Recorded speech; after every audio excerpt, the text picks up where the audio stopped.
Here's my first YouTube video on how to service an automatic transmission. It's a Holden Commodore 2004 model V6 VY is the model.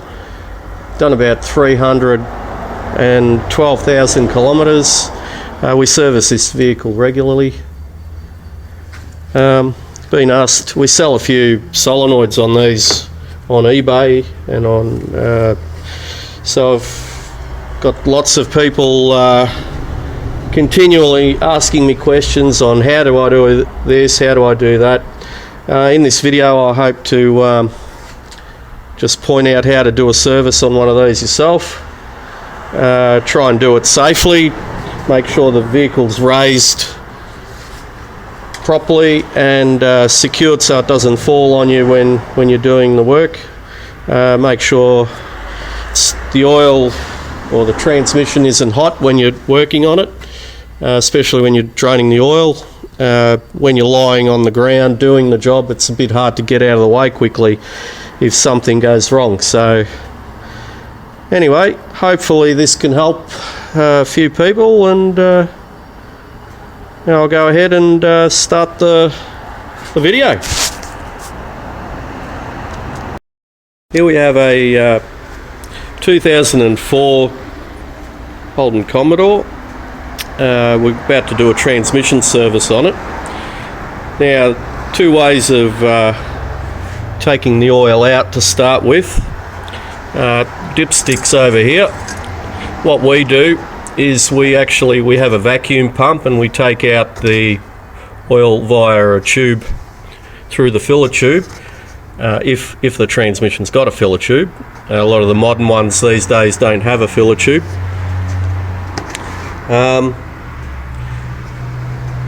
Or the other way is basically you have to loosen the pan on the transmission and let the oil slowly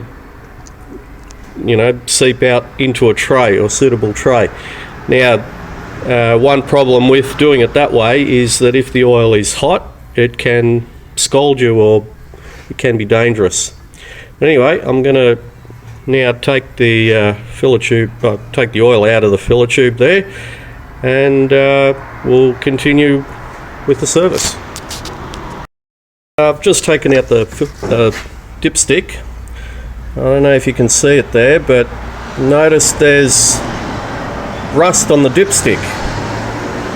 Now, there's two ways basically that water can get in. It's a bit hard to see. Yeah, but you can see the rust on the dipstick. Now, either the vehicle's been washed or gone through a flood. The breather on the transmission's up fairly high, so it would have to be going through pretty deep water to get water in it by driving through a flood. The other way is when someone washes the motor and transmission when it's hot. You get the condensation in the transmission, but again that would be quite a small amount of water that would probably evaporate through just normal driving when the oil temperature heats up. But what more likely is happening is that the where are we? The water is going in. There are two cooling lines that come into the radiator, and on this particular radiator you can see these two pipes that come into the radiator, and what's built into the radiator is this little unit. It's basically two copper pipes, and it's a sleeve setup, just a smaller pipe inside a larger pipe, and it's soldered or silver soldered there, and the oil actually comes in one of these holes, circulates between the two pipes and goes back towards the transmission. So what happens with time and use, a little bit here where my thumb's showing, from heating, cooling, every time you start and stop the engine, they develop a little crack in here. And then while the transmission is running, the pressure in the cooling line that's going from the transmission and the pressure in the radiator is roughly about the same. But what happens when you turn the ignition off, there's no pressure in the cooling lines, but as you'd know, the pressure in the radiator remains, and that's when coolant will slowly seep through the little crack, and often it'll be like a very small hairline crack, and will slowly go into the transmission. What happens then is that the metal parts, like on the clutch plates, the bands, etc., they oxidize or rust, and the linings peel off on the clutch plates and on the bands. It's not a good thing. Also, what can happen is the coolant can react with the transmission fluid, making it into an oxidizing type fluid, and it can actually create like a big scum right through the whole transmission. When that happens, the solenoids that control the shifts can become contaminated. The valves in the valve body can become contaminated. Various parts in the transmission can become damaged over time. But anyway, I've got to mention this to the customer. The way we fix that, the best option is to get a transmission oil cooler fitted and completely bypass the radiator, or alternatively you can just get another radiator. We're going to have to do an extra flush on this transmission, so we'll do that via the vacuum pump. So this is I don't know if you can see it, but you'll see the fluid coming through there we go. It's sucking the transmission fluid out through the filler tube. Just makes work a little bit easier and less messy. When the fluid is all sucked out, you'll see the hose starts jumping. That's when it's sucking oil and air. I'll just take a moment. You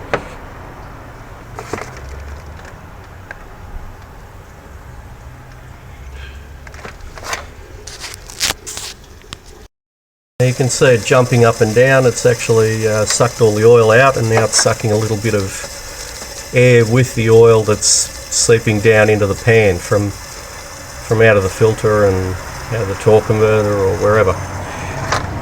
Over here, while that's still doing that, this transmission oil cooler that we fit. These are probably amongst the top of the range coolers here. You can see where my thumb is here. The oil actually passes through all these little blades here, and you get a greater surface area of oil being cooled.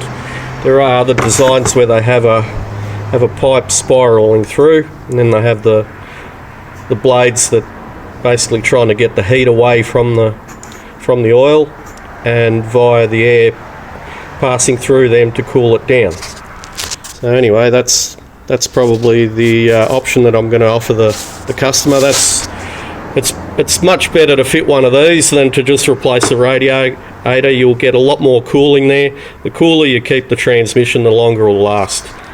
What happens over time, the rubber seals inside, they become hard and brittle because of overheating, and when that happens, the rubber's not rubbery and you get internal pressure leaks, and through a process of chain reaction, the clutches and bands aren't applied positively, and the transmission will eventually burn out.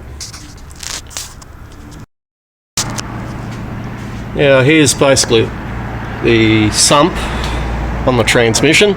It's always a good idea before you start taking anything off is to just either blow out where the pan joins onto the case there. Blow it out, or Y brush and blow it out, or pressure wash the transmission before you take the pan off. It'll just stop any rubbish falling inside the pan, and the cleaner you keep it, the better it is in the long run. Here to leave 2 bolts just to hold it so it doesn't drop down unexpected. Left this bolt here and one here. We've just got 1 bolt to undo here, which I'll do with my left hand. A rattle gun.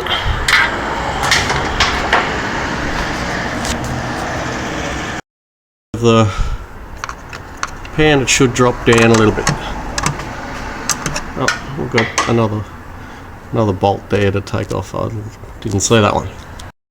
Sump here, and if you have a look in the bottom of the sump, that little square unit there, that's actually a magnet. It collects all the rubbish that's floating around. That is magnetic. The non-magnetic debris that floats around in the transmission will be hopefully caught in the filter, but the filter's only limited, or the filter's only as good as how fine the screen is. Internals, or the valve body of the transmission, the 4L60E. It's a deep pan filter. Got your shift solenoids here, 1, 2, 2, 3 shift. Got the pressure control solenoid here on the driver's side. Here we've got the switch plate. In here there's a whole heap of little switches that are activated through pressure, oil pressure. And I'll take the filter off, and then I'll show you the other 3 solenoids at the front of the transmission. One thing to add, when I take the neck of the filter is over this side, so when you're taking it off, there'll be a rush of oil if this unit's actually a little bit warm, so it's a good idea to let it cool down before you take it off. But when you drop that filter, if you just sort of support it there just for a moment, that'll eliminate all the oil splashing everywhere, all over everything. So what'll happen, the oil will just run on the top of the filter and into the tray below. It'll only be probably half a cup of oil, but half a cup of oil can make a lot of mess. To see on the diagram here, but you've got these 2 shift solenoids, the 1, 2 and the 2, 3. You've got your speed sensor, which is on the extension housing. You've got your pressure control solenoid, which I showed. The switching plate, I'll show you a diagram, a bigger diagram of that in a moment. You've got your 3-2 shift solenoid.